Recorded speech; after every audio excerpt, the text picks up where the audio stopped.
Astaghfirullahalazim.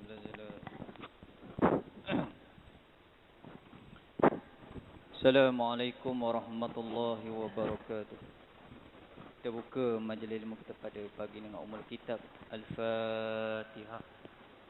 A'udzubillahi minasyaitonirrajim. Bismillahirrahmanirrahim. Alhamdulillahi rabbil alamin. Arrahmanirrahim. Maliki yaumiddin. Iyyaka na'budu wa iyyaka nasta'in. Ihdinas siratal mustaqim. Siratal ladzina an'amta 'alaihim ghairil maghdubi 'alaihim waladdallin. A'udzu billahi minasy syaithanir rajim. Bismillahirrahmanirrahim. Alhamdulillahi rabbil alamin wa bihi nasta'in ala umurid dunya waddin. Allahumma shalli ala Muhammad wa ala ali Muhammad bi'adadi kulli da'in wa dawa'in wa barik wa sallim alaihi wa alaihim katsiran amma ba'du. Yang berbahagia Tuan Imam, yang berbahagia seluruh ahli jawatan kuasa Masjid Saidina Hamzah, Kampung Padang, Kuantan, Pahang, Darul Ma'mun, tetamu-tetamu Allah, muslimin, muslimat yang dirahmati oleh Allah Subhanahu wa taala.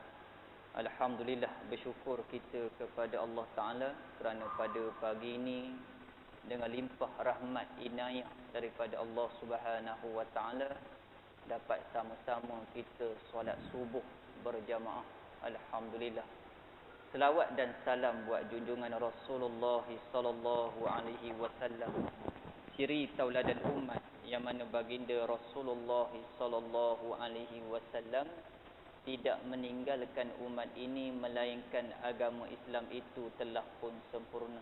Alhamdulillah tuan-tuan, kita dah masuk pada pagi ini, pagi yang ke-12 di dalam bulan Ramadan. Alhamdulillah, Allah Ta'ala panjangkan umur kita, dapat sama-sama kita duduk sebentar di dalam majlis ilmu. Alhamdulillah. An Anas bin Malik yaqulu qala Rasulullah sallallahu alaihi wasallam laisa minna man lam yarham saghirana wa yuwakkir kabirana. Daripada Anas bin Malik berkata, Rasulullah sallallahu alaihi wasallam bersabda, tiada daripada kalangan kami orang yang tiada belas kasihan kepada kanak-kanak yang kecil dan tidak menghormatkan orang-orang tua. Hadis ini tuan-tuan datang riwayatnya daripada Anas bin Malik. Anas bin Malik ni dia adalah khadam Nabi sallallahu alaihi wasallam, khadam Nabi. Yang mana kalau kita buka rintisan sejarah, ibu kepada Anas bin Malik ketika mana Rasulullah sallallahu alaihi wasallam berhijrah ke kota Madinah, ramai orang jumpa Nabi. Dalam ramai-ramai tu tuan-tuan, datang ibu Anas jumpa Nabi, kata dia, orang lain semua beri, ada beri rumah, ada bagi pakaian, ada bagi duit pada Nabi. Kata ibu Anas, aku ni tak ada apa aku nak bagi. Cuma aku ada seorang anak aku bernama Anas, abah dia Malik. Aku nak, ya Rasulullah, wahai Muhammad, ambillah anak aku ini, jadikan dia khadam kamu. Dan Nabi terima, dan jadilah Anas bin Malik ni khadam Nabi sallallahu alaihi wasallam. Dan dia berkhidmat dengan Nabi sehinggalah Nabi sallallahu alaihi wasallam wafat. Wafat tu apa ustaz? Wafat tu meninggal. Bila mana wafat Nabi sallallahu alaihi wasallam, orang yang tak sempat jumpa dengan Nabi berjumpa dengan Anas bin Malik dan mereka tanya, wahai Anas, kamu selama duduk dengan Nabi, ada tak Nabi sallallahu alaihi wasallam tinggalkan kepada kamu harta atau apa-apa peninggalan? Jawab Anas bin Malik, ada. Yang pertama, Nabi tinggalkan kepada aku Al-Quran yang sering kita baca sepanjang bulan Ramadan. Yang kedua, Nabi tinggal kepada aku hadis. Dan kawan-kawan Anas ni mereka angguk kepala. Betul kata dia. Tapi ada tak benda lain selain pada dua ini? Quran dan hadis. Ada tak benda lain? Jawab Anas bin Malik. Kata dia ada. Aku juga turut menyimpan rambut Nabi SAW.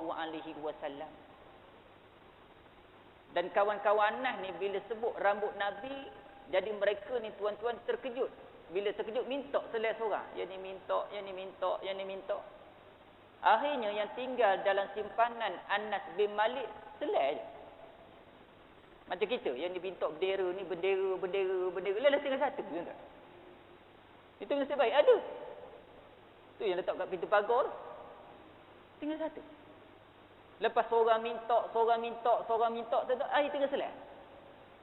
Dan Anas bin Malik, tuan-tuan, dia simpan rambut Nabi ni sehinggalah tuan-tuan di penghujung usia. Dan sebelum dia meninggal, rupanya Anas bin Malik ni bukan calon-calon orang. Dia jadi tok guru besar. Dan dia pesan pada anak murid dia bernama Al-Buruni.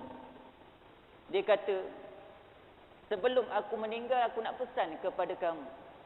Rambut yang ada di dalam simpanan aku ni tinggal selai rambut Nabi. Kalaulah sekiranya aku meninggal, ambil rambut ini, letak bawah lidah aku, semadikan aku bersama dengan sebahagian daripada jasad Nabi SAW. Kasih dan cinta dia pada Nabi. Kita tuan-tuan, apa tanda kita kasih pada Nabi?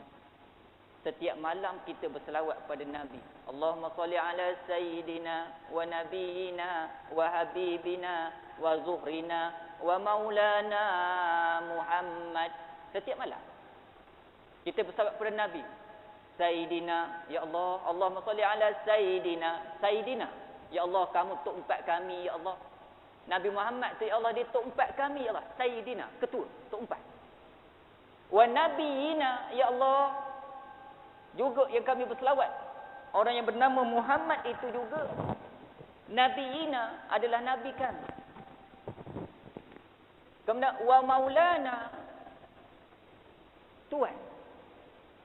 Maknanya semua kita sebut Sayyidina wa Nabiina wa Habibina, kekasih kami. Last sekali wa maulana, Tuhan kita. Apa tanda kita cinta pada Nabi SAW? Kalaulah Anas bin Malik, tuan-tuan, dia pesan pada anak murid dia, ambil rambut, letak dalam mulut, letak bawah lidah. Supaya apa? Supaya dia tak nak berpisah dengan Nabi SAW. Yang inilah kata Anas bin Malik, aku dengar Nabi SAW beritahu, bukan di kalangan kami orang yang tiada belas kasihan kepada kanak-kanak kecil. Dan orang yang tiada belas kasihan kepada orang-orang tua. Makna bukan di kalangan kami tu, bukan di kalangan umat Nabi Muhammad SAW. Baik, kita tengok keterangan hadis ini. Ketahuilah wahai saudaraku, setengah daripada perangai yang terpuji kepada syarak itu ialah rasa belah kasihan kepada kanak-kanak kecil. Ada rasa belah kasih. Kita tengok bulan Ramadan ni ramai kanak-kanak datang ke masjid. Kita panggil dia, kejap, awak anak siapa? Saya anak Pak Cik Wahid. Duduk mana? Tu, lorong 23, rumah nombor 2, kata dia. Abah mana? Abah tak datang. Kenapa abah tak datang? Tak tahulah, abah tengok astro. Dia suruh saya je datang. Tuan-tuan, kita pun urut kepala dia. Dia yang kawak. Itu rasa belah. Ya? Ada rasa belah. Ya? Dan belah kasihan itu ialah pada tempat-tempatnya, ada tempat dia. Maknanya tak boleh kita sepanjang masa tuan-tuan rasa kasih, rasa sayang pada kanak-kanak. Ada tempat. Ya, contoh kalau tak semayang, subuh ni tak semayang, adakah kita nak belah kasih juga pada dia? Tidak. Ya, sebab ada tempat, ada waktu dan ada ketikanya kita kasih pada dia. Bangun atas, subuh dah. Ya, sebab tu Nabi sebut, tuan-tuan, dalam satu hadis, kata Nabi, muru auladakum, suruhlah kamu bisolat, solat. Ketika bila? Ketika umurnya 7 tahun. 7. Ya, maknanya kita suruh tu menandakan, tuan-tuan, kita kasih dan sayang pada dia. Ya, 7 tahun ni darjah 1. Suruh dah. Ya. 1, Joh 2, Joh 3. Masuk 10 tahun tuan-tuan, barulah Nabi kata fadribu, pukul dia. Maknanya 7, 8, 9. Jangan pukul lagi. Suruh dia. Ya, sembahyang atas, sembahyang. Hari ni suruh, esok suruh. Bukan setakat seminggu. Kita seminggu je tak sembahyang, lantak awak lah. Seminggu. Nabi ni bukan seminggu, 3 tahun. 7, 8, 9. Suruh. Sembahyang, sembahyang, sembahyang, sembahyang. Masuk 10, tuan-tuan, rotan. Kalaulah kiranya kita rotan ketika umurnya 7 tahun, 8 tahun kita rotan, akan merosakkan pembesaran tubuhnya. Akan rosak. Terbantuk dia. Kita rotan, puk tu air jadi kenik budak tu. Masuk jauh 1, cikgu pelik. Kenapa awak kenik sangat? Tak tahulah cikgu. Terbantuk pembesaran dia. Ya? Antara sebabnya barangkali kita rotan. Ya? Nabi kata masuk umur 10 tahun rotan. Dan apabila masuk umur budak ini 15 tahun, jangan rotan lah. Maknanya nak rotan start daripada mana? 10, 11, 12, 13, 14, 5 tahun rotan. Tuan-tuan. 5 tahun. 10 darjah berapa tuan-tuan? Darjah 4, darjah 5, darjah 6, tingkatan 1, tingkatan 2. Tingkatan 2 tu dah rotan lagi. Tak semayang. Tuan-tuan. Sampai umur 15. Ya. Mana ada tuan-tuan dalam masyarakat Melayu kita ni tak umur tuan-tuan naik tingkatan 2 rotan. Payah lupa. Bila dia rotan, bila dia terpelin tuan-tuan, masa umur 18, kenapa tak semayang? Oh, terpelin. Tak boleh dah. Itu yang lari ke Lombok tu. Ya. Ketika itu baru kita rotan, baru kita sedar. Telefon ustaz guna nak buat ni ustaz, anak saya tak nak semayang. Umur berapa dah? 23. Fikir balik, flashback. Benda kita buat ketika umur 7 tahun dulu, kemudian masuk 10 tahun, masuk 15 tahun. 15 tahun ni tuan-tuan, kadang-kadang kanak-kanak ni, bila kita tengok, kalau kita tak asuh daripada kecil, dia tak nak berjalan dah dengan kita. Tak nak. Pergi masjid ni pun tak nak. Mari Atan ikut Abah pergi masjid. Abah pergi dululah. Atan naik basikal. Tengok tuan-tuan. Ya. Naik basikal. Sebab itu, dalam kitab ni beritahu, maka belah kasihan itu ialah pada tempat-tempatnya ada tempat. Tidaklah dibiarkan sampai melanggar adab tamu. Ya, kalau dilanggar adab, contoh pergi masjid ni berlari-lari, lari, itu namanya tak ada adab anak kita. Ya, sebab itu kadang-kadang yang lari-lari ni kita tegur. Kan kita buat masjid ni, dia siap beritahu dah, apa syuh-syuh kata dia. Kita buat gini. Apa satu Malaysia ke? Dah jawab lagi kena. Allahu akbar. Ha ni. Ya. Maknanya tidak kita biarkan sampai melanggar adab dan tidak hormatkan orang-orang tua, tak hormat orang tua. Ya, kadang-kadang dijangkau kita ni, dia langkah kita dan melampaui hukum syarak. Ya, sampai budak-budak ni tuan-tuan, dia melampaui hukum syarak. Kemudian belah kasihan kepada kanak-kanak itu bagaimana? Adalah belah kasihan kepada kanak-kanak itu, iaitu tidak seorang itu menunjukkan marah dengan sentiasa. Tak boleh marah seorang. Lepas marah. Lepas marah. Sebab itu ada tuan-tuan kadang-kadang budak-budak kecil ni, bila kita balik ke rumah, ya, dia tak suka abah dia balik. Ya, tiap tanya mak dia, "Mama, abah bila nak keluar?" Ha. Sebab abah ni bila duduk di rumah, tuan-tuan, marah semua. Asal marah. Bila dia balik je, tuan-tuan, anak ni tahu dah. Ni khabar abah balik ni, siap kena marah lagi. Dengar bunyi motor, kecuk dah. Kucing berjaya takut, nyorok ke peti air. Kucing. Ya? Sebab apa? Sebab dia marah sentiasa. Itu bukan nama belah kasihan. Dan hendaklah kamu mau bercakap dan menegurnya yang menyukakan hatinya. Kena tegur anak kita ni. Berapa percubaan UPSR baru ni? Tanya. Saya dapat 5E abah. Tak apa, ada peluang lagi. Sukakan hati dia. Ya? Berapa dapat percubaan 5E baru ni? Berapa dapat percubaan UPSR baru ni? 5E abah. Bodoh betul awak ni. Jangan. Ya? Namanya kita bunuh perasaannya. Sebab bunuh ni ada dua. Satu, bunuh guna keris. Ambil keris tu tikam, bunuh. Satu lagi tuan-tuan, bunuh guna lidah. Bunuh guna lidah. Ya. Contoh kita ni bos. Ya. Anak buah kita tuan-tuan bawa surat, kita minta semalam dia minta dia buat surat, dia pun buat surat. Kemudian tuan-tuan ditunjuk pada kita, tuan, ni surat semalam tuan kata no, ni saya dah buat dah. Kita tengok yang awak ni bodoh sangat, surat kita buat, kenapa? Nama dia bunuh. Ya. Kalau sebenarnya tuan-tuan kita cakap bodoh begitu, yang ini tuan-tuan keranin tadi, kalau dia ego juga, ego lawan ego, tak selesai masalah. Ya. Contoh keranin beritahu, sedap betul tuan cakap kau ni bodoh. Ingat pejabat ni tuan punya ke? Saya tak bimbang kalau tuan pecat saya kebergetah berlambak 17 hektar ni dekat jika 14, dia cakap. Ego lawan ego, tak selesai. Sebab tu kalau ada orang marah kita tuan-tuan, yang pertama untuk kita rendahkan ego dia, kita minta maaf. Minta maaf lah tuan, saya tak tahu cara buat dia begini. Ya. Maknanya kita potong ego dia. Tak apalah kalau gitu, lepas ni awak baiki balik surat ni. Begitu. Ataupun kita bawa kereta, masuk Wisma Pahang. Ya, nak minta bantuan dekat raya ni. Pergi Wisma, parking kereta tuan-tuan, tiba-tiba jaga dekat tahan. Kata dia, ni tempat datuk ni, awak tak boleh parking sini. Kalau kita ego, kita akan jawab, ya awak ni pernah awak jaga, awak tak kenal aku. Tak kenal kau ni siapa? Jangan. Ya. Ego tak boleh dilawan dengan ego. Sombong tak boleh lawan dengan sombong. Jangan, tuan-tuan. Ya. Habis nak jawab bagaimana? Kalau saya jaga beritahu, encik, sini tak boleh parking, ini tempat datuk. Jawab dia apa, tuan-tuan? Tuan, panggil dia tuan. Dia panggil kita encik, panggil tuan. Jaga, panggil tuan. Itu contoh jaga sekolah tu. Tuan, kat mana bilik guru besar? Panggil tuan. Ya. Bila sebut panggil tuan, kita tanya dia, tuan, minta maaf lah, mana tempat parking untuk orang awam, saya tak tahu. Bila sebut begitu tuan-tuan, ego orang yang jaga parking kereta dia akan turun. Jangan marah.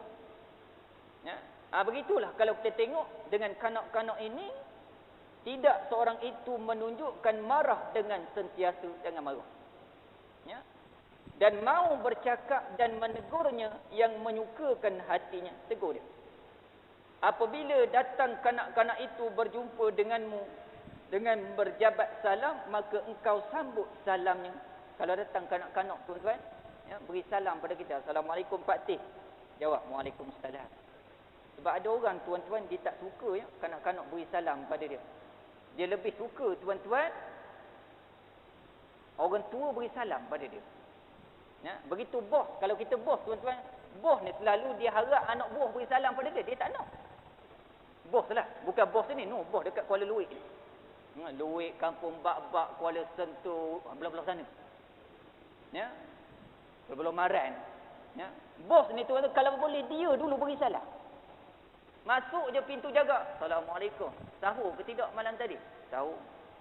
Ibaratnya tuan-tuan, kalaulah bos ni beri salam pada anak buah, ibarat tanah tak penuh, turun hujan gitu. Apa jadi pada tanah tu tuan-tuan? Subur. Begitu jaga nanti bila kita bos ni beri salam tuan-tuan, hati dikembang. Allahu Akbar, bos beri salam pada aku. Sebelum ni aku beri salam pada bos. Begitu. Begitu kanak-kanak ni bila dia beri salam pada kita, kita kena sambut salamnya. Dan kamu ambil akan dia, menggosokkannya dan menciumnya. Kanak-kanak dia beri salam pada kita, ambil dia. Bukan saja ambil tuan-tuan, dakap dia, bukan saja dakap, cium. Ya, cium ni kalau negara Arab ni contoh kepala dia. Cium ni tuan-tuan, ni kalau orang tua. Bukan cium itu. Dah, itu orang putih. Cium dia bagaimana? Arab ni cium, ni kepala dia, dia rapat begitu peluk tuan-tuan, cium sini. Satu. Pusing pula. Dua. Masuk tiga. Arba'am marah. 4 kali. Ya. Masa dia peluk. Mana? Sini satu, sini satu, sini satu, sini satu. Itu Arab. Tapi kanak-kanak ni tuan-tuan, kalau boleh kata kitab ini, bukan sahaja tuan-tuan kita ambil dia, dukung, tetapi kita kucuknya. Menciumnya. Sebab itu tuan-tuan tengok, orang-orang besar, nak pula dekat mengundi kat Terengganu. Ya. Orang-orang besar ni tuan-tuan, rupanya dia belajar benda ni. Dia masuk satu kampung, tuan, tiba-tiba budak ni berlari. Datuk. Dia dakap, tuan, dia cium. Wartawan pun ambil gambar. Tu yang masuk TV tu. Wartawan siap ulas, berjiwa rakyat, kata dia. Rupanya orang besar ni baca kitab. Ya, kitab beritahu ambil budak, angkat, kucuk, cium. Ni, kitab beritahu. Lepas ni tuan-tuan ada budak dekat kita, ambil tuan-tuan, tak anak pun kucuk, gosok kepala, gosok. Kalaulah kanak-kanak itu anak yatim, Nabi sebut dalam satu hadis. Kalau anak yatim tuan-tuan kita gosok kepala dia, sebanyak mana rambut yang tumbuh di atas kepala anak yatim itu, sebanyak itulah gugur yang ada pada tubuh kita akan berguguran. Allahu Akbar. Untungnya lah tuan-tuan. Ustaz, anak yatim tu apa? Anak yatim ni maksud dia ialah anak yang kematian ayah. Abah tak ada dah. Meninggal tahun lepas kena penyakit chikungunya. Mati. Ya, tahun lepas meninggal. Abah tak ada. Mak ada lagi. Contoh tuan-tuan, mak dia ni janda. Anak ada 7. Abah tak ada dah. Kemudian tuan-tuan, lepas 3 tahun kematian suami dia, tiba-tiba tuan-tuan, ada pemuda daripada Kuala Sentul, Maran. Pinang janda ni. Bagaimana dengan anak ni? Adakah anak ini masih lagi anak yatim? Tidak dah. Ya. Bila ada tuan-tuan orang pinang janda ini, anak dia 7, anak yang 7 tadi, dia tidak lagi menjadi anak yatim. Sebab apa? Sebab dia dah ada tempat untuk menumpang kasih. Ada dah. Ya. Kalau ada tuan-tuan jiran-jiran kita, suami dia tak ada. Anak ada, pergi dekat dia. Awak buka lauk apa hari semalam? Saya tak buka lauk apa. Ikan masinnya, kata dia. Air cendol. Itu pun yang 3 hari lepas letak dalam peti air. Tak apalah, kita gosok kepala dia. Tak apa, sabar. Esok adalah rezeki awak belajar rajin-rajin. Begitu tuan-tuan. Ya? Kemudian, mahulah kamu bercakap dengannya dan ditanya apa yang patut ditanya daripadanya. Yang pertama, tanya pelajarannya. Itu yang pertama. Kanak-kanak dia datang, tanya dia. Awak belajar mana? Saya ni Pak Ngoh belajar UiTM Jengka, contoh. Awak? Saya tak belajar dah Pak Ngoh. Kat kolej profesional je. Itu pun dekat Senahang, dekat Sungai Lembir ni, kata dia. Tanya pelajaran dia. Kono peksa semester pertama baru ni. Alhamdulillah lah. Orang lain semua fail, saya seorang je, kata dia lulus. Tanya. Ataupun yang kedua, kita tanya kerjanya. Ya, kalau dia bekerja, tanya, awak kerja mana? Saya kerja dekat Jengka. Kerja benda? Kilang. Kilang apa? Apps, kata dia. Oh, kilang apps. Awak kerja baik-baik. Sebab hari ni, tengok ekonomi kita teruk ni, ayam naik ni, awak kerja elok-elok lah. Hari ni orang tengah buang pekerja. Kerja elok-elok. Itu dekat kebun ayam tu ramai. Dah orang kena buang kerja. Tanya kerja. Ya. Itu yang kedua. Ataupun kita tanya dia sakit. Kalau dia sakit, Pak Ngoh tengok awak ni kaki terencuk-rencuk ni, kenapa? Main merecun. Pak Ngoh hari semalam, Aki saya ajak main merecun. Aki main merecun. Tu yang terencuk tu. Buluh tu Aki pasang, pecah, kena kat betis saya ni, cedera ni. Tak apa, kalau itu kasihat semayang tarawih datang rumah Pak Ngoh. Ambil minyak api yang ada. Kalau tak jumpa minyak api, tanya wannya. Ada minyak bok-bok tu, gosok pada kaki. Tu yang ketiga. Ataupun kita bercakap dengannya, pemesrakan dengannya. Mana kita mesrakan percakapan dengan dia. Ya. Kemudian kalau sekiranya boleh didudukkan atas riba, kalau patut diriba. Boleh kanak-kanak ni tuan-tuan, kita ambil letak atas riba kita. Kalaulah sekiranya kita rasa kita nak riba, boleh ambil. Tapi jarang yang orang buat benda ni. Ya. Jumpa anak orang ambil, kejap letak atas riba. Jarang ya. Ya. Ataupun kita nak ambil, mak dia tak beri. Ada juga begitu. Lepas ni tuan-tuan, kalau kita pergi rumah siapa-siapa, dia ada baby, ambil, pegang, letak atas riba kita. Ya. Kemudian, atau ditimbang kalau patut ditimbang dan sebagainya. Kalau nak timbang, timbang. Ambil tu timbang. Bukan timbang dacin, tu dacin UMNO, tu timbang juga. Bukan itu. Timbang dia maksud itu. Timbang. Ya, bukan timbangnya tu, itu bendera. Ya, maksud timbang ni ambil pada budak tadi letak atas riba, timbang. Begitu timbang. Ya, kalau patut ditimbang. Ya. Dan janganlah kamu perlakukan dua benda ini, yang pertama riba, dan timbangkan dia hanya kepada anak saudaramu sahaja. Ya, ada orang tuan-tuan anak saudara dia je. Tapi anak orang lain tuan-tuan dia tak nak timbang. Ya, tak nak dukun, tak nak kucuk. Ya. Dan hendaklah kamu pedulikan dia dan bercakap dengannya. Bercakap. Ya. Kena bercakap. Kemudian tuan-tuan, masuk pula bab yang kedua, menghormatkan orang-orang tua. Ya. Tadi bab pertama, kanak-kanak, masuk bab yang kedua, menghormatkan orang-orang tua. Sebab Nabi sebut, bukan di kalangan umatku, yang pertama orang yang tidak ada belas kasihan kepada kanak-kanak, dan juga bukan di kalangan umatku orang yang tiada belas kasihan, iaitu yang tiada hormatkan orang-orang tua. Kalau datang orang-orang tua, hendaklah kamu bangun permuliakan dia. Itu yang pertama. Contoh kita buat majlis tuan-tuan. Contoh kita ada majlis buka puasa. Lagi 10 minit lagi nak tunggu buka puasa. Ada datang orang tua. Mana kita kena bangun, muliakan dia. Ya, contoh kursi banyak. Semua kursi tu penuh. Tiba-tiba datang. Pak Ngohui datang. Tua dah orangnya. Umur 67 tahun. Kita nampak dia datang. Yang pertama kita bangun, muliakan dia. Dan sambut datang kepadanya berjabat salam. Dan kucuk tangannya kalau ia orang yang patut dikucuk. Ya, mana dia datang tu tuan-tuan. Kalau sekalian dia beri salam. Assalamualaikum. Jawab. Waalaikumsalam. Kucuk tangan dia. Kalau sekiranya orang itu patut kita kucuk tangan dia. Contoh dia orang alim. Ya, kan Ramadan ni ramai kan orang alim datang daripada negara Arab, daripada Syria, daripada Palestin, daripada Yaman. Ya, kita jumpa dia tuan-tuan, kucuk. Ya. Dan apabila sudah masuk ia di dalam majlis, hendaklah kemukakan akan dia pada tempat duduk dan bercakap dengannya. Ya, bila dia masuk dalam majlis kita, ni tempat duduk, tunjuk. Ni tempat duduknya.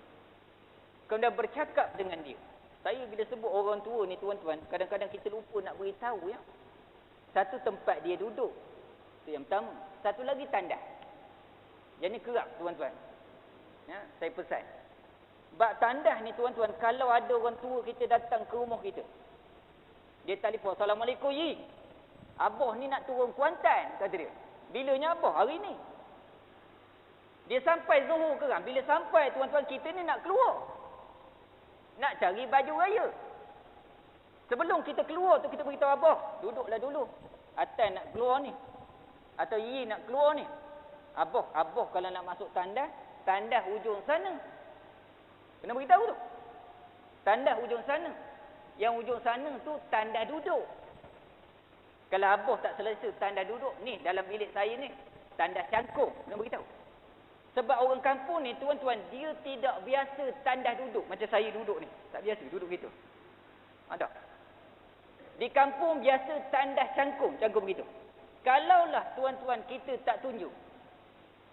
Kita hanya tunjuk je, no, tandas duduk. Dia masuk tuan-tuan nak buang air, dia tak reti guna ya. Ya. Orang tua ni kadang-kadang dia tak reti guna, dia tak biasa. Yang tu yang ada kes berlaku tuan-tuan, dia panjat atas tandas tu, panjat. Tandas duduk, lepas tu duduknya panjatnya tu, panjat tu, panjat. Rabat. Ya. Yang kita risau tuan-tuan, panjat tu tak apa. Yang kita risau pertama pecah. Bila pecah jatuh, kena pada punggung ni, rebeh punggung. Itu.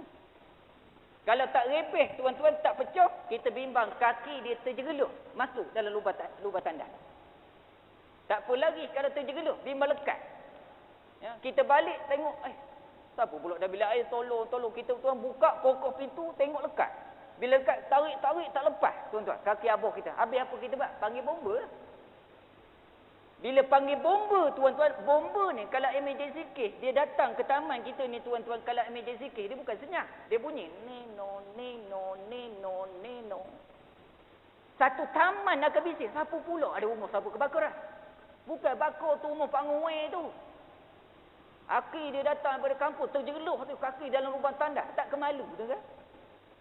Sebab tu bab ini kena beritahu. Begitu tadi tempat duduk. Ya, mana kita tunjukkan tempat di mana dia boleh duduk. Orang tua, Pak Ngau duduk sini. Begitu. Ya. Dan bercakaplah kamu dengannya. Cakap. Ya.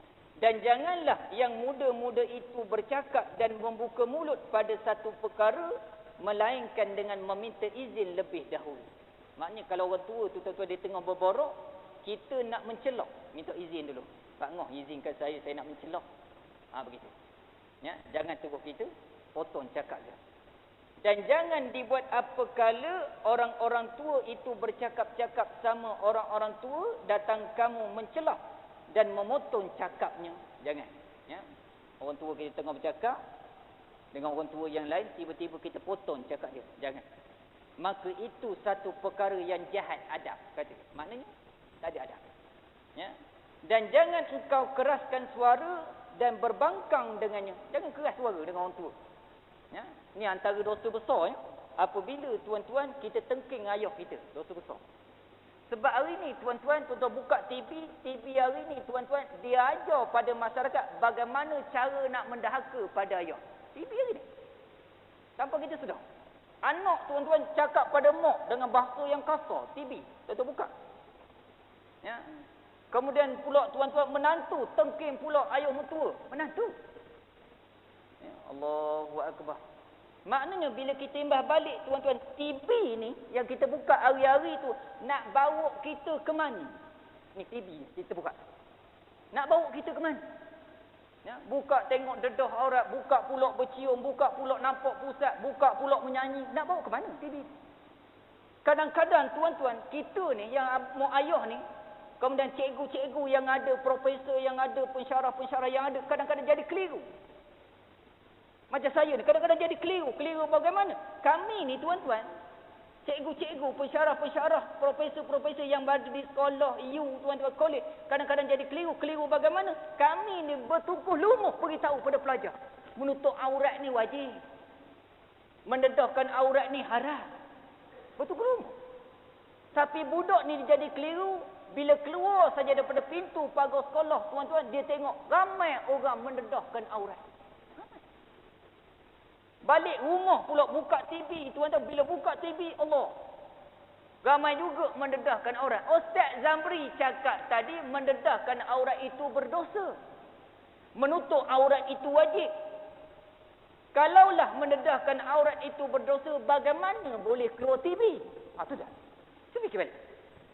Mendedahkan berdosa, kenapa boleh keluar TV? Bermakna tuan-tuan, ada satu kelompok yang cuba untuk junjung hukum Allah. Kita ni tuan-tuan, nak junjung, nak kelik tuan-tuan, supaya hukum Allah ni berada di atas. Tutup aurat, tutup. Tapi dalam masa yang sama, ada segelintir manusia yang cuba meruntuhkan hukum Allah. Fikir sama. Sebab itu tuan-tuan, bila kita tengok berkaitan dengan orang tua ini, apabila kita nak bercakap dengannya tuan-tuan, jangan kita berbangkang dengannya. Jangan bangkang. Ya, dia cakap-cakap gitu tuan-tuan, jangan bangkang. Ya, sebab kita bimbang jatuh kita ini kepada anak yang durhaka. Ya, tuan-tuan imbah balik kita sebagai mak ayah ni tuan-tuan, kata Nabi, kita ni sebagai mak ayah ni ada 3 tanggungjawab. 3. Mak ayah. Ya. Yang pertama tuan-tuan, kata Nabi, tanggungjawab mak ayah yang pertama, isi nama yang baik pada anak. Contoh nama anak kita, apa kita isi? Zaki, contoh. Muhammad Zaki, anak kita ni. Maksud dia apa? Zaki tu cerdik. Nama ni tuan-tuan, hari-hari kita panggil dia, dia jadi doa. Zaki, tolong angkat baju tu Zaki. Hari-hari pun Zaki, Zaki, Zaki, cerdik, cerdik, cerdik, cerdik. Dia jadi doa. Atau anak kita nama Jamilah. Jamilah, lipat baju tu Jamilah. Jamilah, Jamilah maksud dia beautiful, cantik. InsyaAllah cantik. Bukan setakat muka cantik, akhlak cantik, keturunan cantik, tingkah laku cantik. Ya, dia jadi doa. Atau nama anak kita Muhammad. Kita panggil Mamat. Mamat maksud dia mati. 40 hari tu, Mamat lala mati tuan-tuan. Mati akal dia, mati semangat dia, last sekali mati jasad dia. Ya, Mamat ni tuan-tuan, siapa yang panggil teman dia, anak dia atau menantu dia Mamat, tukar. Panggil nama penuh Muhammad. Ya. Sebab itu kita baca doa iftitah. Inna solati wa nusuki wa mahyaya wa mamati. Mamat tu. Ya Allah, inna solati, sesungguhnya solat aku, wa nusuki, ibadat aku, wa mahyaya, hidup aku, wa mamati, mati aku. Maknanya anak kita nama Muhammad, kita panggil Mamat. Mamat, pergi basuh motor Mamat. Sejak daripada lahir sampai umur 27 tahun. Mamat. Akhir dia kahwin tu mati apa? Mati apa? Pucuk. Dengar. Bimbang juga. Lagi nanya. Ya, saya sebutnya siapa yang ada penyakit tu tadi yang saya sebut tu. Ada amalan ni untuk orang lelaki. Amalan kelakian nama dia. Untuk kita bersama. Yang saya dapat dengan Ustaz Ismail Kamus. Ya. Amalan dia apa tuan-tuan? Ini bagi orang yang tak garang. Yang pergi kat suami hilang garang. Lembek. Ya, sebelum tu garang sangat. Selesai lah awak malam ni garang. Garang kan? Ya. Apa amalan dia tuan-tuan? Yang pertama ambil air suam. Yang ada isteri sini pesan dengan suami yang tak hadir. Abang cari air suam abang. Buat apa air suam tu? Letak tuan-tuan. Jangan suam sangat. Jangan panas sangat. Kata bakar. Air suam. Yang dodor-dodor. Yang boleh kita minum. Ambil air suam tu tuan nak baca Ya Qahar 3 kali. Ya Qahar, Ya Qahar, Ya Qahar 3 kali. Ya. Kemudian dah baca Ya Qahar, Ya Qahar, Ya Qahar 3 kali, sambung lagi. La ilaha illallah. Huwa al-wahidul qahhar. La ilaha illallah. Yang kita tu berarti tu. La ilaha illallah. La ilaha illallah huwa. Huwa tu dia. Huwa. Al-wahidu, satu. Al-qahhar, yang gagah. Saya ulang balik. Ya qahhar, ya qahhar, ya qahhar. La ilaha illallah huwa al-wahidul qahhar. Tiup pada air tu. Dah tiup buat bagaimana? Jerus. Jerus ke mana? Tu, dekat Angry Bird tu. Jerus. Ya. Sebab tu saya pesan tadi jangan guna air panas. Memang melecur. Jerus. Ya. Sebab tuan-tuan kita ni ada amalan kelakian. Ada. Saya kembali balik. Tanggungjawab mak ayah tadi tuan-tuan, ya, isi nama yang baik. Sebab nama ni tuan-tuan dia jadi doa. Ya, contoh kita isi nama tadi Zaki, Muhammad Zaki. Dia jadi cerdik. Atau kita isi nama anak kita Mukhtar. Mukhtar. Mukhtar ni apa maksud dia? Terpilih. Ya, dia terpilih wakil sekolah. Ya, esok kok dia terpilih juga kita calonkan dia dalam pilihan raya. Terpilih dia menang tuan-tuan. Allahu akbar. Mukhtar. Ya, yang nama Mukhtar Dahari dulu tuan-tuan, pemain bola gitu tu yang meninggal. Mukhtar tu arti dia yang terpilih. Ya, itu tanggungjawab mak ayah yang pertama. Tanggungjawab yang kedua pula tuan-tuan, mak ayah tanggungjawab yang kedua, ajarilah anak itu Al-Quran. Contoh kita tak reti Quran. Boleh tuan-tuan kita cari ustaz, ajarkan anak kita. Sebab dalam Quran ni tuan-tuan, cuba tuan-tuan fikir, dalam Quran ni jangan kita anggap Quran ni hanya bahasa Arab saja, tidak. Dalam Quran ni berbagai-bagai ilmu ada. Dalam Quran ada ilmu hisab. Dalam Quran. Dalam Quran ada ilmu sains. Dalam Quran ada ilmu geografi. Malah tuan-tuan, apa-apa yang ada tuan-tuan dalam Quran tu semua ada. Allahu akbar. Semua ada. Ya. Untung anak kita tuan-tuan yang tahu Al-Quran. Untung dia. Sebab tu tanggungjawab mak ayah yang kedua, ajari anak itu Al-Quran. Ajar Quran. Ya. Allahu akbar. Ya. Tapi silap hari ini, contoh bagi mak ayah yang ada anak tahun 6. Ya. Tahun 6. Kenapa ustaz silap mak ayah tahun 6? Mak ayah ni tuan-tuan, bila nak masuk anak dia sekolah menengah, dia akan hantar pusat tahfiz. Ya, dapat je keputusan UPSR cemerlang 5A, dia hantar pusat tahfiz.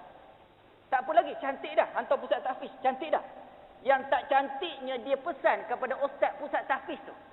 Dia pesan bagaimana? Ustaz, saya ni ustaz, daftar dah, yuran asrama bayar dah, yuran PIBG bayar dah. Satu lagi, kalau boleh ustaz jangan ajar anak saya benda lain, jangan ajar. Saya nak Quran je.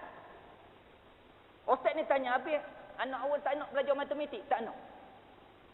Bahasa Mandarin pun tak nak juga? Tak nak juga.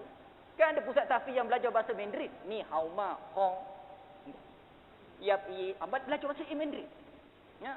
Anak saya ni saya tak nak bahasa Mandarin, tak nak geografi, tak nak komputer, tak nak semua, tak nak Quran je. Malang ayah ini tuan-tuan. Ya, bila mana tuan-tuan dia hanya belajar Al-Quran sahaja, dia ketepikan banyak benda. Ini banyak berlaku silap. Kalaulah anak kita belajar semua sekali, tuan-tuan, bahasa Mandarin dia belajar, sudah ada dia dapat bahasa perniagaan. Bila anak kita pandai bahasa Mandarin, dia nak berniaga mudah. Tak kena tipu. Ya. Anak kita pula, tuan-tuan, kita pesan pada cikgu, jangan ajar anak saya ni bahasa Inggeris. Hilang anak kita, tuan-tuan, bahasa antarabangsa. Kok esok, tuan-tuan, dia terlibat dengan perdagangan, nak pergi kelas Vegas nak cakap benda. Takkan nak cakap Melayu. Saya nak kalau boleh. Takkan cakap Melayu. Mesti cakap Inggeris. What do you want? Dia cakap Inggeris. Ya? Kalau tak nak bahasa Inggeris ni, tuan-tuan, Allah rugi. Maknanya dalam Quran ni, tuan-tuan, bila kita buka, tu benda ada. Itu yang kedua. Dan yang ketiga, tuan-tuan, tanggungjawab mak ayah yang ketiga. Kita sebagai mak ayah bagi. Yang ketiga, mengkahwinkan anak. Ni yang ketiga. Mengkahwinkan anak ni, tuan-tuan, kita ni kena fikir, mengkahwinkan anak ni, tuan-tuan, bermakna kita nak serahkan anak kita kepada orang. Supaya anak kita ni, tuan-tuan, dia boleh bina rumah tangganya sendiri. Tu tanggungjawab kita. Ya. Hari ni kita fikir, tuan-tuan, tanggungjawab mak ayah ni fikir nak kahwinkan anak, nak kenopi berapa? Kenopi kita fikir, nak pasang berapa kenopi ni? 7 lah. Ya. Lembu berapa ekor kita nak tumbang ni leha? Dia tanya isteri. Rasanya abang lembu padan 2 ekor je. Ayah saya dah beritahu Pak Ngoe tadi 40 ekor. Ikan dah tempoh dah dekat Kuala Sentul ni, ikan sangkar, patin tempoh dah. Tuan-tuan, kita fikir bab itu. Satu lagi, tuan-tuan, kita lupa menantu kita ini. Nak kahwinkan anak ni, tuan-tuan, kena serbai menantu kita tu. Sebab tu kita yang pagi ni, tuan, kita berdoa, ya Allah, dapatkanlah aku ni, ya Allah, menantu yang soleh, ya Allah. Ya Allah, anugerahkan aku ini, ya Allah, menantu yang solehah, ya Allah. Kita nak benda tu. Maknanya, tuan-tuan, Allah Ta'ala akan temukan kita dengan menantu yang soleh bila mana anak dara kita ni dia solehah. Baru Allah temu. Begitu juga, tuan-tuan, kalau kita nak temukan anak kita ni dengan menantu yang solehah, kita kena didik anak kita ni menjadi orang yang soleh dulu. Bukan senang, ya. Hari ni, tuan-tuan, kita solat tarawih ni, kita jumpa ke, tuan-tuan, kadang-kadang ramai anak-anak yang tak soleh. Malam tadi, tuan-tuan, dekat Mahkota Amat, berlaku hilang motor. Solat tarawih tu. Termenung berada tu. Dia tentera, termenung. Allah, Ustaz, motor hilang, kata dia. Mana tadi? Masuk ni Ustaz kali kedua dah hilang motor. Allahu Akbar. Mana kita, tuan-tuan, yang naik motor tu hati-hatilah. Ya, ada anak-anak yang tak soleh tu dah, dia pergi masjid juga, dia ciluk motor. Hendak motor dia ogel, plong, tuan-tuan, patahnya, lari. Allahu Akbar. Maknanya tanggungjawab mak ayah yang ketiga, tuan-tuan, mengkahwinkan anak. Yang ni. Ya. Sebab itu Islam ni dia cantik. Nak kahwinkan anak, ada satu lagi sebelum kahwinkan dia, nama dia tunang. Tunang. Ya, tunangkan dulu. Dan proses pertunangan ini, tuan-tuan, ialah proses untuk kita kenal bakal menantu. Nak kenal bakal menantu. Itu yang tunang tu. Kalau tak bertunang, tuan-tuan, kita tak kenal bakal menantu kita ni. Tu proses yang sebelum kita nikahkan anak ni, tunang. Kena tunang dulu. Ya. Maknanya kalau tunang tu datang, tuan-tuan, tunang anak kita ni datang, perkara pertama, tuan-tuan, yang kita kena tanya ialah solat ke tidak. Ni. Jarang orang tanya benda ni. Ya. Ni Pak Ngoh nak tanya ni, awak kerja mana? Saya ni kerja kilat app je. Abah, orang panggil kita abah dah, kahwin tak lagi? Baru tunang. Saya ni kerja kilat app je, abah. Awak kerja sebagai benda, supervisor. Begitu. Tu kereta Vios, luar tu kereta awak kan? Baru beli tu, CDDE. Bentuk. Baru beli tu, kata dia. Awak kerja elok-elok lah. Ni Pak Ngoh nak tanya, awak betul ke nak ke leha ni anak Pak Ngoh ni? Betul abah, kata dia. Begitu. Kalau betul ni Pak Ngoh nak tanya satu soalan. Awak ni semayang subuh ke tidak? Awak tih malam ke tih siang? Tih malam Pak Ngoh. Subuh semayang? Semayang. Cuba baca niat semayang subuh, dia baca dapat tu tak? Usolli fardhu subhi raka'ataini ma'muman lillah. Bagus, pandai awak. Semayang subuh berapa rakaat? 4, jawab dia. Berapa? Bermakna, tuan-tuan, dia gagal dalam agama. Kita tanya bab solat subuh berapa rakaat? 4, kata dia. Bukan 4, semayang subuh ni 2 rakaat. Ya ke abah? Dia kata. Dia tanya kita, ya ke abah? Dekat kampung saya, taman sebelah tu dia buat 4 rakaat semayang subuh. Tuan-tuan, dia boleh berlawak lagi dengan kita. Dekat sini 2 rakaat je ya. Tuan-tuan, dia tanya balik. Ya, lepas kita tanya, tuan-tuan tanya. Akhir sekali tuan-tuan, jangan kita putuskan tunang, jangan. Ya. Jangan putus tunang. Habis ustaz nak buat bagaimana? Ada cara dia. Kalau kita putuskan tunang tuan-tuan, hari ni tuan-tuan, bila kita putuskan tunang, dia tak dapat cara baik, dia buat cara buruk. Ni hari ni. Kadang-kadang dia hantar santar. Ya. Ni hari ni orang boleh sihir tuan-tuan dengan handphone ni. Orang boleh sihir ni, nombor kita ni. Nah, dia jumpa Tok Batin, dia kata ni nombor ni, bekas tunang aku sihir, kata dia. Tok Batin ni puja nombor tu okey, call Zaliha ni. Ya, dia pun call je tuan-tuan, Zaliha ni angkat tuan-tuan, terus sihir. Hari ni. Ya, kita anggap tak ada tuan-tuan sihir menggunakan handphone, dah ada berlaku. Ya, bila kena apa berlaku tuan-tuan, hatinya tertutup pada orang lain. Abuhnya risau dah. Lupakanlah bidin tu. Lupakanlah dia tu kerja kilang je. Semayang pun tak arah tak ke mana. Lupakanlah ke bidin tu. Tak nak abang. Kadang-kadang tuan-tuan ni nak bawa ke selimut ni. Abang bidik. Makan nasi tidak. Jadi cikgu, berhenti jadi cikgu tuan-tuan. Allahu Akbar. Ya, merajuk berkurung dalam bilik ni. Kalau kita putuskan tu dah. Habis ustaz nak buat bagaimana kalau dia tak solat, kita tanya sembahyang subuh 4 rakaat guna nak buat. Beri biding ini peluang. Pak cik tengok awak ni kurang agama ginilah. Pak cik bagi tempoh 2 tahun untuk awak belajar agama. Lepas 2 tahun datang balik. Interview kali kedua. Bila dia datang tuan-tuan, kali kedua kita interview lagi. Nak ke tidak dengan Zaliha? Nak, kata dia. Kalau gitu abah nak tanyalah awak. Guna awak talqin dapat tak? Dapat, kata dia. Tadi kita tanya niat sembahyang subuh, tanya talqin dapat? Dapat, cuba baca sikit. Dia boleh baca. Pak cik kalau datang kepada kamu 2 malaikat munkar dan nakir, dia tanya kepada kamu ma rabbuka, jawablah dengan lidah yang fasih. Allahu rabbi, bagus. Tanya talqin. Ya, kita tanya tuan-tuan, dapat jawab. Bila dapat jawab tuan-tuan, adakah boleh terus terima? Tak lagi, kena tengok akhlak dia pula. Agama dah cantik, sebab itu tuan-tuan, ada orang dapat menantu daripada Jordan, belajar agama. Ya, siapa menantu awak ni esok ni? Ustaz, kata dia. Belajar mana? Jordan. Oh, untunglah Pak Ngor dapat menantu ustaz. Belum lagi. Agama dah cantik, tengok pula akhlak dia. Kadang-kadang dia sombong. Kita tanya, ni belajar mana dulu? Jordan. Saya masa kat Jordan dulu, saya lah pelajar paling hebat sekali kat Jordan. Orang lain tak hebat. Sombong, tuan-tuan. Ni nama tak ada akhlak. Sombong pula dah. Dia beritahu, saya masa kat Jordan dulu, saya lah paling kaya sekali. Paling rajin sekali. Sombong. Ya, agama cantik dah. Tapi ada sombong. Boleh tak terima menantu? Tak boleh juga. Ataupun tuan-tuan, kita ada cucu lagi. Dia datang tiba-tiba, tuan cucu kita ni tengah duduk, tuan-tuan.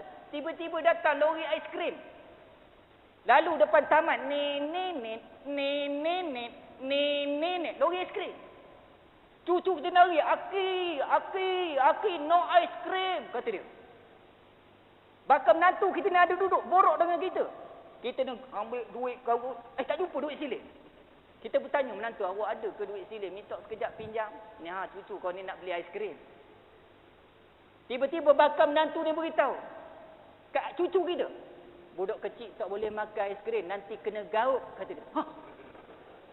Itu nama kedekut. Tak boleh juga buat bakal menantu. Tadi sombong, ni kedekut pula dah. Mana agama cantik dah. Tengok pula akhlak dia. Kena tengok akhlak. Ya? Maknanya kita nak seruh anak ni tuan-tuan, Allahu Akbar, pada orang. Sebab itu tanggungjawab yang ketiga tadi, mengkahwinkan anak. Allahu Akbar. Besar tanggungjawab. Kemudian tuan-tuan, berkaitan dengan kanak-kanak. Masuk pula kanak-kanak lagi. Lah sekali tuan-tuan. Berlemah lembut dengan kanak-kanak itu setengah daripada adat Rasulullah sallallahu alaihi wasallam. Adat Nabi. Kata Imam Ghazali dalam kitab Ihya Ulumuddin, kata dia, kalau datang Nabi daripada musafirnya, maka pergilah budak-budak sama dengan orang-orang tua menyambut Nabi dan berjumpa di luar kota. Nabi ni dia selalu berjalan ke luar negeri. Dia balik masuk kota Madinah, tuan-tuan, kanak-kanak ni berlari-lari. Muhammad balik, Nabi kita balik, Nabi balik untuk jumpa dengan Nabi. Orang tua ni juga, tuan-tuan juga menyambut Nabi. Kerana apa mereka ni menyambut Nabi? Kerana sukanya kanak-kanak itu mendengar akan Nabi pulang. Ya, pulang daripada berniaga. Maka berhenti Nabi kita menyukakan hati mereka. Maknanya Nabi ni tengah naik unta, kanak-kanak ni datang ramai-ramai sambut Nabi, Nabi berhenti unta. Kerana sukanya budak-budak itu mendengarkan Nabi kita ada pulang, maka Nabi berhenti dan menyukakan hati mereka. Ya, disuruhnya naik ke atas unta yang ditunggangnya. Nabi suruh kanak-kanak tadi, budak-budak tadi, awak semua sekali mari naik atas unta ni. Seorang duduk depan, seorang duduk belakang. Begitu. Sukakan hati dia. Nabi nak tunjuk pada kita tuan, bila kita balik kampung. Ya, ni raya ni. Baru tempoh kereta Prevair tuan-tuan. Sampai minggu depan. Ya. Okey, kereta kata, kereta pak cik ni sampai minggu depan sebelum raya. Kadang-kadang kita balik kampung tuan-tuan, plastik ni, plastik kursi ni tak buka lagi. Duduk balik kampung. Ni plastik tak cabut. Dia beza dengan orang Cina. Orang Cina beli kereta tu dia cabut terus plastik ni. Kita sebulan dalam plastik. Macam duk sarang tikus. Allahu akbar. Ya. Bunyi tu. Sampai dekat kampung tuan-tuan, ni Nabi tunjuk ya. Sampai saja dekat kampung, Nabi tadi naik unta. Kita naik kereta Prevair. Sampai dekat kampung, anak saudara ni dah sampai ramai dah. Pak Cu balik, Pak Cu balik, Pak Cu balik. Apa kita buat? Adakah kita ambil anak saudara kita nak ambil semua sekali? Mari naik kereta ni, kereta baru. Seorang duduk belakang, ramai-ramai duduk belakang, ni duduk depan. Ada tak? Atau kita jangan sentuh kereta baru ni. Siapa sentuh, Pak Cu titik jari dia. Tuan-tuan. Nabi ni dia naik unta, kanak-kanak ni sukakan dia, Nabi ambil budak letak. Ya, bukan saja letak di hadapannya, tetapi ada yang didudukkan di belakangnya. Ada duduk depan, ada duduk belakang. Kemudian apa berlaku kepada budak-budak ini, kanak-kanak ini? Maka kemudian daripada itu, budak-budak, kanak-kanak itu bermegah-megah sama sendiri. Mereka bermegah-megah. Ya, apa mereka kata? Kata setengahnya kepada setengah yang lain. Aku didudukkan oleh Nabi di hadapannya dan kamu di belakangnya. Budak-budak ni jadi megah. Ya, awak duduk belakang, kau ni duduk depan, kata dia. Depan Nabi, naik unta. Macam kita tu anak saudara ni, dia akan megah juga. Awak atas duduk depan. Yang lain semua duduk belakang. Yang duduk depan dia akan megah dengan sepupu dia. Kau duduk depan sekali ni, ekor ni kat depan ni ada CD ramlah-ram lah kau dengar, kata dia. Dia jadi megah. Ya? Begitu tuan-tuan. Kemudian tuan-tuan akhir sekali, ada kadang-kadang dibawa akan orang kanak-kanak kecil kepada Nabi. Kemudian Nabi mendoakannya agar barakah. Kan kadang-kadang ada orang jumpa kita, tuan-tuan dibawa anak. Minta kita, Pak Ngah tolong isi nama sikit. Tolong doakan sikit anak saya ini. Nabi tuan-tuan bila ada orang bawa anak, Nabi ambil. Kemudian Nabi letakkan budak itu di atas ribanya. Kadang-kadang budak itu, kanak-kanak itu terkencing di atas riba Nabi. Ya? Nabi ambil kanak-kanak letak atas riba dia. Kencing budak tu. Ya. Nabi tuan-tuan bila kencing, kata Nabi jangan diberi terhenti kencing budak itu. Jangan kita kencing. Contohnya budak tuan-tuan tak atas riba kita kencing, apa kita buat? Kita angkat, kencing pula. Siap marah mak dia. Awak ni dah tahu nak bawa anak jalan muka ni Pak Tik. Pakai pampers dulu lah. Kita marah. Nabi tak? Nabi tuan-tuan dia ambil budak tu letak atas riba, kencing. Kencing Nabi biar je. Sampai habis kencing. Sebab apa? Sebab jika sekiranya tuan-tuan kita angkat, dia akan terkancuh. Terkancuh apa? Terkejut. Ya? Maknanya budak dia tengok kencing, cering, kita angkat, terkancuh dia. Itu yang menyebabkan tuan-tuan masa besar dapat sakit kencing. Lepas nak kencing, lepas nak kencing, lepas nak kencing. Itu kadang-kadang kita takbir. Allah. Yang lain pun terkencing. Terkencing. Punya terkejut. Agak masa kecil duduk atas ribu kena angkat, tuan-tuan. Agaknya. Dengar takbir terus kencing. Allahu akbar, tuan-tuan. Ya? Jangan diberi terhenti kencingnya budak itu, biarkan. Ni kata kita. Ya? Biarkan dia kencing, maka dibiarkannya hingga berhenti budak itu daripada kencingnya. Dan Nabi SAW selepas sahaja budak itu henti kencingnya, Nabi SAW menaruhkan nama dan mendoakan akan budak dan kanak-kanak itu. Begitu cara Nabi. Ya, budak tu dah duduk kencing, Nabi biarkan. Last kali Nabi letak nama dan Nabi mesrakan, ya, Nabi cakap baik dengan mak ayah dia. Itu cara dia. Jadi mudah-mudahan tuan-tuan, hadis yang datang daripada Rasulullah sallallahu alaihi wasallam, yang datang riwayat daripada Anas bin Malik, berkaitan kita, adab kita, belah kasihan kita kepada kanak-kanak kecil, kepada budak-budak kecil, dan hormatnya kita kepada orang-orang tua, tuan-tuan, sentiasa berterusan insya-Allah. Jadi yang baik yang dapat saya kongsikan pada pagi ini, semuanya datang daripada Allah Subhanahu wa taala. Mudah-mudahan tuan-tuan, Ramadan yang kita lalui ini mudah-mudahan ada keberkatannya insya-Allah, tuan-tuan. Jadi yang baik semuanya datang daripada Allah Subhanahu wa taala. Yang kurang saya mohon kemaafan. Untuk akhirnya aqulu qauli hadza wa astaghfirullah li wa lakum. Wassalamualaikum warahmatullahi wabarakatuh. أعوذ بالله من الشيطان الرجيم. بسم الله الرحمن الرحيم. الحمد لله رب العالمين، والصلاة والسلام على أشرف الأنبياء والمرسلين وعلى آله وصحبه أجمعين. Ya Allah, kami memohon kepadamu ya Allah, agar sempurnakanlah penghayatan agama yang menjadi pegangan hidup kami, dunia yang menjadi tempat sementara hidup kami, akhirat yang menjadi tempat kembali kami. Ya Allah, jadikanlah ya Allah hidup ini tempat untuk menambah segala kebaikan. Ya Allah, jadikanlah ya Allah mati kami untuk merehatkan diri dari segala keburukan. Ya Allah, perbaikilah diri antara kami, jinakkanlah antara hati kami, tunjukkanlah kami jalan yang selamat. Ya Allah, selamatkanlah kami daripada kegelapan kepada yang terang. Jauhkanlah kami daripada perbuatan keji, sama ada yang nampak maupun yang tersembunyi. Ya Allah, kami bermohon kepadamu ya Allah, taubat sebelum mati, rahmat ketika mati, dan keampunan selepas mati. Ya Allah, permudahkanlah kami menghadapi saat-saat kematian. Ya Allah, selamatkanlah kami dari azab api neraka serta mendapat keampunanmu ya Allah. Rabbana atina fid dunya hasanah wa fil akhirati hasanah wa qina azabannar. Walhamdulillahi rabbil alamin. Takbir. Allah.